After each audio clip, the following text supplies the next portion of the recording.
দেখে অনেক ইন্টারেস্টিং লাগছে না? অনেক মজার একটা ফ্রাইড রাইসের রেসিপি নিয়ে আসলাম।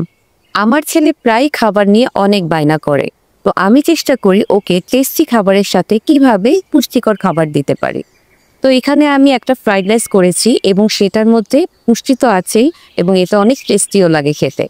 যে কোনো বাচ্চারে অনেক পছন্দ করে খাবে এবং বাড়ন্ত বাচ্চাদের জন্য এই রেসিপিটা কিন্তু খুবই ভালো। তো এখানে যেমন দেখলেন যে আমি কাঁচামরিচ, পেঁয়াজ, রসুন আর গাজর কেটে নিয়েছি।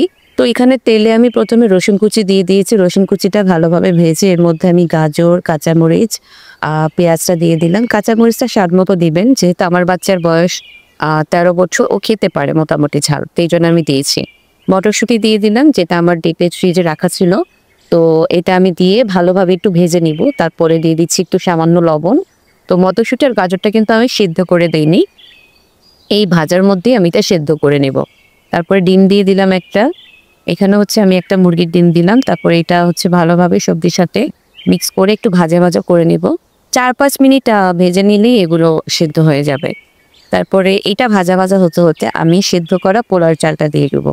যদি পোলার চাল না ইউজ করেন, ইচ্ছা করলে ফ্রিজে রাখা ঠান্ডা ভাত বা আগের দিনের যদি পোলাও থাকে, সেটাও কিন্তু আপনারা এইভাবে রান্না করে দিতে পারেন। তো এখানে হচ্ছে আমি মিক্স করে নিচ্ছি ভালোভাবে। তারপরে ফিশ সস দিয়ে দিলাম 2 টেবিল চামচ সমান। তারপরে হচ্ছে আমি এখানে দিয়ে দিচ্ছি, আমার এখানে প্রায় 2 কাপ পরিমাণ চাল ছিল, সেই হিসেবে আমি দিয়েছি। আর এখানে 1 চা চামচ পরিমাণ ওয়েস্টার সস দিয়েছি। আপনাদের কাছে যদি ফিশ সস বা ওয়েস্টার সস না থাকে, সেই ক্ষেত্রে শুধু সয়া সস দিলেও কিন্তু এটা অনেক মজা হবে। এরপরে পরিমাণ মতো লবণ, সামান্য চিনি এবং গোলমরিচের গুঁড়া দিয়ে আমি রাইসটা নামিয়ে ফেলেছি। এখন হচ্ছে আমি সেদ্ধ করা কোয়েল পাখির ডিমগুলো একটু তেলে হালকা লবণ দিয়ে ভেজে নিচ্ছি। এগুলো হচ্ছে আমাদের নিজস্ব কোয়েল পাখির ডিম। আর তাছাড়া শীতে এখন বাইরে অনেক কোয়েল পাখির ডিম বিক্রি হয়।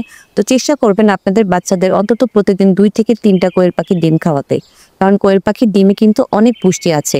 কোয়েল পাখির ডিমে আপনি vitamin A, B, iron, zinc, protein পেয়ে যাবেন, যেটা বাড়ন্ত বয়সে বাচ্চাদের জন্য খুব ইম্পর্টেন্ট। তো কেমন লাগলো রেসিপিটা অবশ্যই কমেন্টে জানাবেন। পেজটা ফলো করে দিবেন আর ভিডিওটা লাইক করে দিবেন। সবাই ভালো থাকবেন।